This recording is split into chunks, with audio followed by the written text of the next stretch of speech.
കൂട്ടുകാരി നമ്മുടെ ചൂണ്ടവെള്ളത്തിലെ അടയാള ലൈറ്റാണ്. ഈ ലൈറ്റ് വെച്ച് കണ്ടിട്ടാണ് നമ്മുടെ മട്ട എവിടെ കിടക്കുന്നത് തിരിച്ചറിയുന്നത്. ഇത് ആ കന്നാസിനകത്ത് നിറച്ച് മണ്ണാണ്. ആ കുപ്പി അത് പൊങ്ങിക്കിടക്കാൻ വേണ്ടി കിട്ടുന്നതാണ്.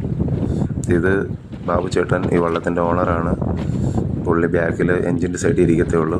പുള്ളി വള്ളക്കാരനെന്ന് പറയും. പിന്നെ അടുത്തൊരു വാക്ക് കടവള്ളം എന്നും പറയും. കടവള്ളം എന്ന് പറഞ്ഞാൽ ഈ വള്ളത്തിൻ്റെ അമര സൈഡാണ്. ഫ്രണ്ടിൽ അവരാ നിൽക്കുന്നതിന് തലവള്ളം എന്നും പറയും. അത് വള്ളത്തിലെ ഒരു പ്രത്യേകതരം വർത്താനം. അതായത് വള്ളത്തിൽ അങ്ങനെ അറിയപ്പെടുന്ന രണ്ട് ഭാഗത്തെ അമരം അണിയെന്ന് ബോട്ടിൽ പറയുന്നതിൻ്റെ സെയിം തന്നെ. അതൊരു പഫർ ഫിഷ്. ഇയാളാണ് ഈ വാളേനെ അതായത് ചൂണ്ടയിൽ പെട്ട് കിടക്കുന്ന വാളേനെ കടിച്ച് ഇല്ലാതാക്കുന്ന ആൾ ഇയാൾ തന്നെയാണ്. ആ ഒരു PVC പൈപ്പ് രണ്ടായിട്ട് മുറിച്ചിട്ട് അതിനകത്തേക്കാണ് ഈ മട്ട്, അതായത് ചൂണ്ട ഇങ്ങനെ വരിവരിയായിട്ട് അടുക്കുന്നത്. പിന്നെ ഈ വള്ളത്തിൽ ഇരിക്കുന്ന വലിയൊരു റിസ്ക് പിടിച്ച പണിയാണ്. കാരണം ഓരോ തിരമാലയ്ക്ക് ഇങ്ങനെ കിടന്ന് ആടി നടുവിൻ്റെ കെട്ട് പൊട്ടത്തേ ഉള്ളൂ. പിന്നെ പോയി ശീലമുള്ളവർക്ക് പിന്നെ അതൊരു വിഷയമല്ല. പിന്നെ മഴ വന്നാലും വെയിൽ വന്നാലും നനയുക എന്നല്ലാതെ വേറെ ഓപ്ഷനൊന്നുമില്ല. ബോട്ടിലാകുമ്പം എൻജിൻ്റെ ആ പെട്ടിയുടെ പുറത്തോ അല്ലെങ്കിൽ വീൽ ഹൗസിനകത്തോ ഒക്കെ കയറി ഇരിക്കുകയോ കിടക്കുകയോ നിൽക്കുകയോ ഒക്കെ ചെയ്യാം. ഇതിനകത്ത് അങ്ങനെയുള്ള ഒരു സൗകര്യമില്ല. പിന്നെ ഇത് കണക്കുള്ള ലൈവ് പിടയ്ക്കണ ജീവനുള്ള വാളേനൊക്കെ ഇങ്ങനെ കണ്ടുകൊണ്ടിരിക്കുമ്പോൾ ബോറടിക്കത്തില്ല.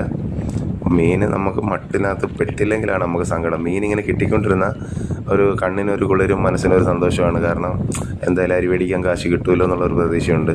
എല്ലാ മട്ടിലും മീൻ കിട്ടണമെന്നില്ല. 1200 മട്ടാണ് ഞങ്ങൾ സെറ്റ് ചെയ്തേക്കണത്. ഈ വാളേനെ നമ്മളിൽ മറ്റ് മീന് തോട്ടിൽ നിന്നും പുഴയിൽ നിന്നൊക്കെ ചൂണ്ടയിടുന്ന നമുക്ക് പയ്യെ ചൂണ്ട എടുക്കാൻ പറ്റില്ല. വലിച്ചു പൊട്ടിച്ചാണ് എടുക്കണം. കാരണം ചത്താലും കടിക്കും എന്ന് പറയണ ഒരു പേര് വാളയ്ക്കുണ്ട്. കാരണം ഇതിൻ്റെ പല്ല് ഈ മീനെ നമ്മൾ കീറി ഉണക്കിയിട്ടായാലും നമ്മുടെ ദേഹത്ത് കയ്യിലോ കാലിലോ ഒന്ന് ഉരസിപ്പോയി അമ്മാതിരി വേദനയാണ്. അതുകൊണ്ടാണ് ഈ വാളേനെ ചത്താലും കടിക്കുന്ന മീനെന്ന് പറയുന്നത്. പിന്നെ ഈ വള്ളത്തിൻ്റെ ആ സൈഡിൽ അവർ നിൽക്കുന്ന ആ തലവള്ളത്തിൽ നിൽക്കുന്ന ആ ചേട്ടന്മാർ അവരുടെ ആ കാല് വള്ളത്തിൻ്റെ വില്ലിനോട് ചേർത്ത് ഇങ്ങനെ ഒതുക്കി വെച്ചിട്ടാണ് നിൽക്കുന്നത്. അല്ലെന്നുണ്ടെങ്കിൽ ബാലൻസ് കിട്ടുമോ. പിന്നെ 55 ചൂണ്ടയുടെ ഇടയ്ക്ക് വെച്ച് ഒരു കന്നാസ് വരും, വെയിറ്റ് അതായത് താപ്പോട്ടേക്ക് വിടുന്ന. അത് റോൾ ചെയ്യുന്നതാണ് ഇപ്പോൾ എൻ്റെ ജോലി. അതിൻ്റെ ഇടയിൽ കിട്ടിയ ഗ്യാപ്പിലാണ് ഈ വീഡിയോ എടുത്തേക്കുന്നത്. അപ്പോൾ 2 LED ലൈറ്റേ ഉള്ളൂ. അതിൻ്റെ ഇടയിൽ കിട്ടിയ പരിമിതമായ വെട്ടത്തിലാണ് ഈ വീഡിയോ ഒപ്പിച്ചത്. കാരണം ഫുൾ ടൈം നമുക്ക് എടുക്കാൻ പറ്റില്ല.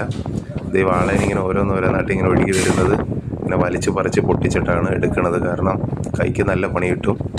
പിന്നെ ഏകദേശം ഒരു മട്ടിൽ ഒരു 80 മുതൽ 150 120 പറയാൻ പറ്റില്ല. ഭാഗ്യമുണ്ടോ എല്ലാ മട്ടിലും മീൻ പിടിച്ചാൽ 1200 മീനെ കിട്ടും. അത് നമ്മുടെ വയറ്റ് ഭാഗ്യം കണക്കിരിക്കും. അപ്പം ഇത് ഇങ്ങനെയാണ് നമ്മുടെ വാള ചൂണ്ടമട്ടിൽ പെട്ട് വരണതും അത് ഇളക്കിയെടുക്കണതും.